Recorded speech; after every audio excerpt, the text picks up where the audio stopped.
Hello viewers, welcome back to another video. আশা করি সবাই ভালো আছেন। আমি আসিম নীল আছি। আজকে আপনাদের সাথে আমরা কথা বলতে যাচ্ছি পাই নেটওয়ার্ক নিয়ে।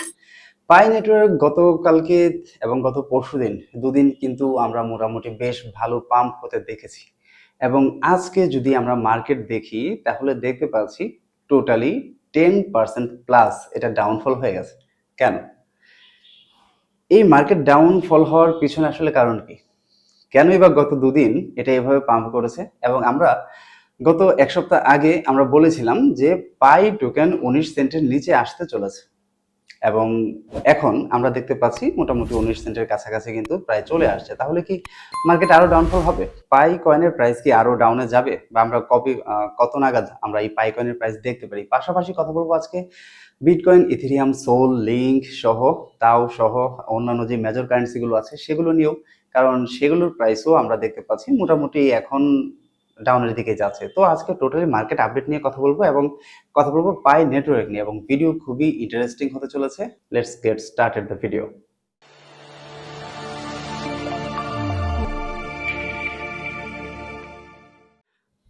প্রথমে যদি বলি তাহলে আমি পাই নেটওয়ার্কের কথা বলবো, এবং পাই নেটওয়ার্কের কথা বলতে হলে আমরা চলে যাব বিটগেটে, কারণ আমি অলওয়েজ বিটগেটে এটা অ্যানালাইজ করে বা এটা দেখে আমি একটু তৃপ্ত হই বা এটা আমি বুঝি।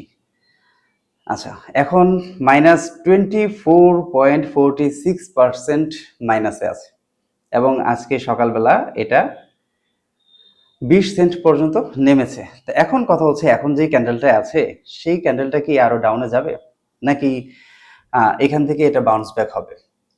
তো এখন কথা হচ্ছে, এই যে গত 2 দিনের যে ক্যান্ডেলটা আমরা দেখতে পাচ্ছি, এই যে এই ক্যান্ডেলটা, এটাকেও আমরা ডাউনে আপেই বলবো, কারণ হচ্ছে এটা একেবারে লাস্ট মোমেন্টে এসে এটা রেড কালার হয়েছে, বাট এটাও কিন্তু আপেই গেছে। আগের যে ক্যান্ডেলটা আছে সেটার থেকে আপে গেছে। ওকে, এর পরের যে ক্যান্ডেলটা আছে সেই ক্যান্ডেলটাও আপে গেছে, এবং এর পরের যে ক্যান্ডেলটা আছে, এই যে রেড ক্যান্ডেলটা আমরা দেখতে পাচ্ছি, এটাও কিন্তু আপেই গেছে, মানে 29 সেন্ট ওভার করে প্রায় 30 সেন্টের কাছাকাছি গিয়ে তারপর এটা ডাউনফল হয়েছে। ওকে, এবং ডাউনফল হয়ে এটা নেমেছে টোটাল একদম বরাবর 20 সেন্টে। আচ্ছা, এটা কেন হয়েছে? আমি প্রথমে কথা বলবো এটা নিয়ে, যে অ্যাকচুয়ালি কি হয়েছিল এমন যে গত 2 দিন বা 3 দিন এটা এইভাবে আপ হয়েছে, এবং এখন এটা এইভাবে হুট করে প্রায় 24% এটা ডাউনে নেমে এসেছে। এমন কেন হয়? এটা কি ম্যানিপুলেট করা হয়েছে, নাকি অন্য কোনো কারণ আছে এর পিছনে?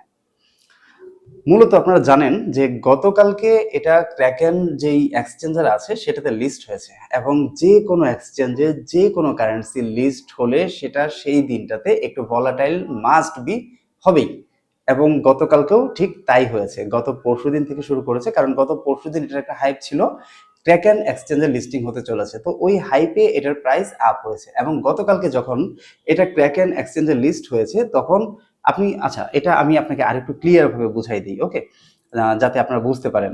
আচ্ছা, আমরা ক্লিয়ার ভাবে আরেকটু বুঝতে হলে আমরা আবার চলে যাব বিটগেটে, এবং বিটগেট থেকে আমি অন্য যে কোনো একটা কারেন্সিতে যাব যেটা রিসেন্টলি হয়েছে, মানে ধরেন লিস্ট হয়েছে বা এরকম। আচ্ছা, আমি প্রথমে আরিয়াতে যাব। ওকে, তো আরিয়াতে যদি আমি যাই, এটাকে একটু ছোট করে নিব, এবং এই যে এইখানে দেখেন, এই যে এই রেড ক্যান্ডেলটা, এটা হচ্ছে যেদিন লিস্ট হয়েছে 2025 সালের জানুয়ারি, ফেব্রুয়ারি, মার্চ, এপ্রিল, মে, জুন, জুলাই, আগস্ট, সেপ্টেম্বর, মানে নবম মাসে সেপ্টেম্বরের আপনার 3 তারিখে এটা লিস্ট হয়েছে। তো যেদিন লিস্ট হয়েছে, এটা লিস্ট হয়েছে মূলত 10 সেন্টে, এবং 10 সেন্টে লিস্ট হয়ে এটা কিন্তু প্রায় 15 সেন্টের কাছাকাছি উঠেছে। এই যে এখানে কিন্তু দেখা যাচ্ছে এটা 15 সেন্টের কাছাকাছি উঠেছে, এবং এরপর এটা ডাউনে গেছে। বিষয়টা এমন না যে এটা এইখানেই প্রথম লিস্ট হয়েছে, এটা অন্য কোনো এক্সচেঞ্জ আগে লিস্ট ছিল না, এটা কিন্তু অন্য এক্সচেঞ্জের লিস্ট ছিল, কিন্তু যেদিন বিটগেটে লিস্ট হয়েছে সেদিন এটা ভলাটাইল হয়েছে।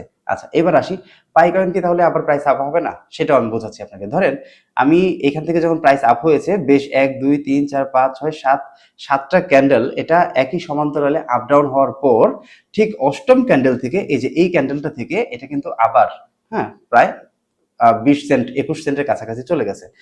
সেম ওয়েতে আমি যদি পাইয়ে যাই, পাই কোথায়, আচ্ছা যদি আমি পাইতে আসি, তাহলে এটাও সেম একই রকম অ্যাক্টিভিটি আপনাকে দেখাবে। ওকে, এখন এটা আগামী 3 4 দিন এটা ঠিক এই সমান্তরালে কয়েকটা ক্যান্ডেল দিবে, এবং সমান্তরালে কয়েকটা ক্যান্ডেল দেওয়ার পর চলে আসবে পাই টুডে। আর আপনারা জানেন যে মার্কেট নিউজের উপর চলে। যখন কোনো একটা পজিটিভ নিউজ আসে তখন একটা ভাইব ক্রিয়েট হয় এবং সেই ভাইবে মার্কেট ভলাটাইল হয় বা প্রাইস বৃদ্ধি হয় কিংবা এটার প্রাইস আপ হয়। তো এই সেম জিনিসটা পাই কয়েনেও হবে। তো এখন আমরা যদি আমরা আরেকটু অপেক্ষা করি, আমরা হয়তোবা এটা 19 সেন্টে আমরা দেখতে পাবো। কারণ হচ্ছে এটা যেহেতু মাত্র গতকালকে ভলাটাইল শেষ করে এখন এটা 21 সেন্টের কাছাকাছি আছে, সো এটা আরেকটু ডাউনে যাবে। এটা ধরেন 19 সেন্ট, 18 সেন্ট, 17 সেন্ট পর্যন্ত যেতে পারে, কোনো গ্যারান্টি নাই, কিন্তু এটার একটা লেভেল থাকবে। ধরেন 18 সেন্ট থেকে 20 সেন্ট এটার মধ্যে একটা লেভেলে থাকবে এবং 20 সেন্টে এই 18 থেকে 20 সেন্টের মধ্যে কয়েকটা ক্যান্ডেল দিবে। কয়েকটা ক্যান্ডেল দেওয়ার পর এটা আবার 30 সেন্ট ওভার করে ফেলবে। যদি 30 সেন্ট ওভার নাও করে মেবি সেখানে 28 অথবা 29 সেন্ট পর্যন্ত এটা আবার আপ হবে। ওকে, তো এরপর আমি আপনাদেরকে নিয়ে যাব মার্কেটে। যেমন ধরেন আমি বিটিসিতে যাই। বিটিসিতে গত 1 2 3 4 5 গত 5 দিন, মানে আজকের দিন ছাড়া এই যে আমরা যে গ্রিন ক্যান্ডেলগুলো দেখতে পাচ্ছি, এই 5টা ক্যান্ডেল বিগত 5 দিন কন্টিনিউয়াসলি এটা গ্রো হয়েছে। আচ্ছা, এটা যদি আমি আপনাদেরকে 1 মান্থের ক্যান্ডেল যদি নিয়ে যাই, তাহলে আপনি দেখতে পারবেন যে এইখানে আমি গতকালকে এটা আমাদের টেলিগ্রামে কিন্তু আপডেট দিয়ে দিয়েছিলাম। যদি আপনি আমাদের টেলিগ্রাম চ্যানেলে জয়েন থেকে থাকেন তাহলে এই আপডেট আপনি পেয়েছেন। আর যদি আমাদের টেলিগ্রাম চ্যানেলে জয়েন আপনি না থেকে থাকেন, আমাদের ভিডিও ডিসক্রিপশনে আপনি আমাদের টেলিগ্রাম চ্যানেলের লিংক পেয়ে যাবেন। অবশ্যই আমাদের টেলিগ্রাম চ্যানেলে জয়েন হতে ভুল করবেন না। তো আচ্ছা, এটা হচ্ছে বিটিসির মান্থলি ক্যান্ডেল চার্ট এবং এখানে আপনি দেখেন যে এটার অল টাইম হাই $1,26,200 থেকে এটা কন্টিনিউয়াসলি 1 2 3 4 5 মাসে এটা $60,000 নেমে এসেছে। ওকে, এবার এখন যে ক্যান্ডেলটা আছে, মানে এই যে লাস্ট যে রেড ক্যান্ডেলটা আছে, এই রেড ক্যান্ডেলটা একটা হ্যামার ক্যান্ডেলের রূপ দিয়েছে এবং এই হ্যামার ক্যান্ডেলের রূপটা মানেই হচ্ছে এখন এটা কন্টিনিউয়াসলি গ্রোথ করবে। কন্টিনিউয়াসলি গ্রোথ করবে মান্থলি ক্যান্ডেলে। আমি কিন্তু এটা ডেইলি ক্যান্ডেলের কথা বলছি না, এটা হচ্ছে মান্থলি ক্যান্ডেলে। এবার ক্রিপ্টোতে যদি আমি যাই তাহলে ধরেন প্রতিনিয়ত, প্রতিদিন, প্রতি মিনিটে একটা করে ক্যান্ডেল ক্রিয়েট হয়। ধরেন আমি যদি এটাতে 1 মিনিটের ক্যান্ডেলে যাই, এটাকে আপনাকে একটা জিনিস শো করবে। আমি যদি এটাতে 15 মিনিটের ক্যান্ডেলে যাই তাহলে আপনাকে আরেকটা ক্যান্ডেল চার্ট শো করবে। আমি যদি 1 ঘন্টার ক্যান্ডেল চার্টে যাই তাহলে আপনাকে অন্য একটা প্যাটার্ন শো করবে। এইভাবে 4 আওয়ার্স, 1 ডে, এবং আমি যদি 1 মান্থে যাই তাহলে ভিন্ন ভিন্ন ক্যান্ডেল চার্ট আপনাকে শো করবে। তো এইখান থেকে আমরা কিভাবে আসলে বুঝি? ওকে, ধরেন আমরা কোনো একটা শর্ট ট্রেড নিব ফিউচারে, ওই ক্ষেত্রে আমরা 15 মিনিটের ক্যান্ডেল চার্ট আমরা চেক করি, আমরা 1 আওয়ারের ক্যান্ডেল চার্ট চেক করি, আমরা 4 আওয়ার্সের ক্যান্ডেল চার্ট চেক করি যে ওই ক্যান্ডেলগুলো কতটুকু সময়ের মধ্যে ক্রিয়েট হয়েছে, আমরা কতটুকু সময় সেই ট্রেডটা ধরে রাখবো। কিন্তু যখন আমরা স্পটে যাই, স্পটে গেলে আমরা 1 ডের ক্যান্ডেল চার্ট এবং আমরা এখান থেকে 1 মান্থের ক্যান্ডেল চার্ট, যদি আমরা লং কল নিতে চাই, ধরেন আমরা কয়েক দিনের একটা কল নিব, তো ওই ক্ষেত্রে আমরা ঠিক এই জিনিসগুলো আমরা অ্যানালাইজ করি যে এখন এই মাসে এটার প্রাইস কিরকম হতে যাচ্ছে। কিন্তু তার মানে এই না যে আমরা শুধুমাত্র এই ক্যান্ডেল চার্টের উপর ডিপেন্ড করে আমরা কল নিই কিংবা স্পটে আমরা বাই করি। এখানে আরো অনেক কিছু বিষয় থাকে, এখানে ফান্ডামেন্টালি কিছু ইস্যু থাকে, এখানে জিওপলিটিক্যাল কিছু ইস্যু থাকে, এখানে ধরেন গোল্ডের ইস্যু থাকে, সিলভারের ইস্যু থাকে। তো সব কিছু মিলিয়ে যখন আমরা পজিটিভ একটা ভাইব পাই দেন আমরা এটাতে লং এ কল নিই, অথবা যদি আমরা নেগেটিভ কোনো ভাইব পাই দেন আমরা শর্টে কল নিই, সেটা স্পট হোক কিংবা ফিউচার হোক।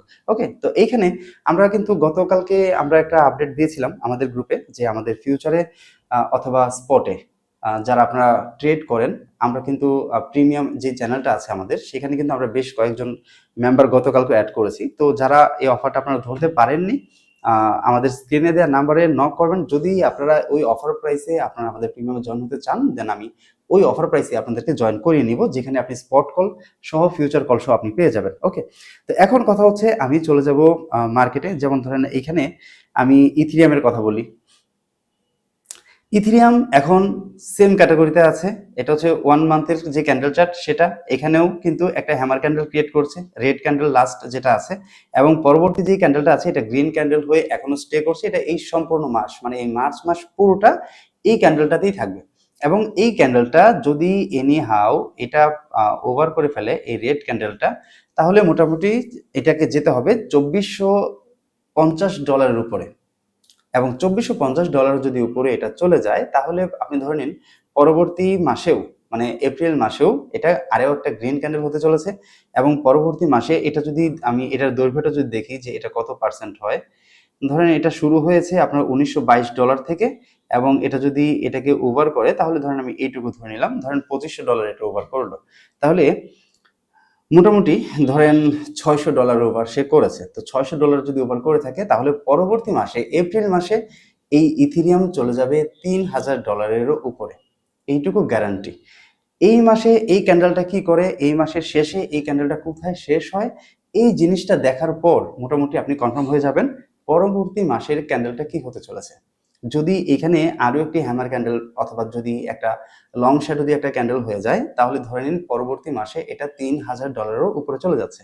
সুতরাং আমি বলতে পারি আপনাদেরকে যে আমরা যে বুল রানের অপেক্ষায় ছিলাম, সেই বুল রান মেবি এখনো আসেনি, এবং আমরা যেই বটমের অপেক্ষায় আছি, যে আমরা লাস্ট বটম থেকে ক্যাচ করব, সেই বটমটাও এখনো আসেনি। কেন আসে আমি স্ক্রিনে দিয়ে দিচ্ছি। আমরা কিন্তু আমাদের টেলিগ্রামে আপডেট দিয়ে দিয়েছি যে এখনো চান্স আছে, কারণ গতকালকে পর্যন্ত আমি দেখলাম যে দুবাই, সৌদি আরবে পর্যন্ত ইরান অ্যাটাক করেছে। এখনো পর্যন্ত ইরান, ইসরায়েল, আমেরিকা কোনো সমঝোতায় যায়নি। বৈশ্বিক যে রাজনীতি, সেই রাজনীতির ইফেক্ট এখনো কিন্তু মোটামুটি আশঙ্কাজনক, এখনো শঙ্কামুক্ত না। সো ওইখান দিয়েও একটা ইস্যু আছে। এখন ক্রিপ্টোর কথা যদি বলি, তাহলে বিষয়টা হচ্ছে যে আমরা ভিডিওতে যেটা বলি সেটা হচ্ছে আজকের যে মার্কেটটা আছে সেটা সম্পর্কে আমরা দেখে শুনে আজকের সম্পর্কে বলতে পারি। কালকে কি হবে এটা বলা একেবারে ইম্পসিবল।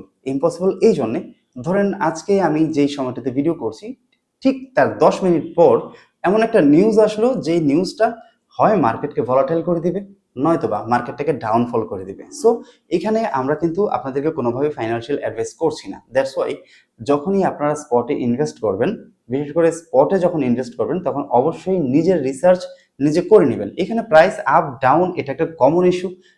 আমরা লাস্ট যে ভিডিওটি দিয়েছিলাম, সেই ভিডিওতে এক ভাই কমেন্ট করেছিলেন যে পাই কয়েন সম্পর্কে আমাদের প্রেডিকশনটা সঠিক হয় না। মূলত এখানে পাই কয়েনের বিষয় না, বিষয়টা হচ্ছে কোনো কারেন্সি সম্পর্কে কেউ আপনাকে সঠিক প্রেডিকশন দিতে পারবে না। এখানে হয়তো 95%, 90% এদিক সেদিক হতে পারে, 100% অ্যাকুরেসি আপনি কোথাও পাবেন না। এটা দেওয়ার অ্যাবিলিটি খুদ প্রজেক্ট ওনারেরও নাই। প্রজেক্টের যে সিইও, সেও আপনাকে বলতে পারবে না যে 1 ঘন্টা পরে এটার প্রাইস ঠিক কোথায় যাবে, আপে যাবে না লংয়ে যাবে। এটা ডিপেন্ড করে মার্কেটের উপর, ডিপেন্ড করে বিভিন্ন নিউজের উপর, ডিপেন্ড করে জিওপলিটিক্যাল ইস্যুর উপর, ডিপেন্ড করে আপনার এটা ফান্ডামেন্টালিটির উপর। মানে এখানে কোনো গ্যারান্টি নেই যে কখন এখানে কি হবে। সো দ্যাটস ওয়াই এখানে আপনি যখন ইনভেস্ট করবেন, অবশ্যই নিজের রিসার্চ নিজে করে নেবেন। আদারওয়াইজ আমরা আমাদের প্রিমিয়ামে যারা আছেন, আমরা তাদেরকে কিছু অ্যাডভাইস করি, এবং সেটাও খুব শর্ট টাইমে। ধরেন আজকে সকালবেলা ইনভেস্ট করছে, হয়তো বা সন্ধ্যার সময় বা রাতের বেলা আমরা সেল করে দিই, অথবা ধরেন পরদিন আমরা সেল করে দিই। কিছু কিছু টোকেন থাকে, ধরেন আমরা 3-4 দিন, 5 দিন, 1 সপ্তাহের জন্য বাই করি। কিছু কিছু টোকেন থাকে আমরা 1 মাসের জন্য, 2 মাসের জন্য বাই করি। কিন্তু বুল রানের জন্য যে মেইন আমরা ইনভেস্ট করব, সেই ইনভেস্টের জন্য আমরা এখনো অপেক্ষা করছি। হোপফুলি যে বিটকয়েন 60K এর নিচে আসবে, এবং পাই টোকেনও 19 সেন্টের নিচে 15, 16, 12, 13 সেন্টের মধ্যে আসবে। তারপর আমরা ইনভেস্ট করার চিন্তা করব। এবং যারা আমাদের টেলিগ্রাম চ্যানেলে জয়েন আছেন, তারা ইনস্ট্যান্টলি আপডেট পেয়ে যাবেন যে আমরা কখন বাই করছি বা বুল রান কখন স্টার্ট হচ্ছে, কখন আপনি ইনভেস্ট করবেন। এছাড়া যদি আপনি আমাদের ইউটিউব চ্যানেল নতুন হয়ে থাকেন, তাহলে আমাদের ইউটিউব চ্যানেলটি অবশ্যই সাবস্ক্রাইব করে দিবেন। দেখা হচ্ছে পরবর্তী ভিডিওতে। ভালো থাকবেন সবাই। আল্লাহ হাফেজ।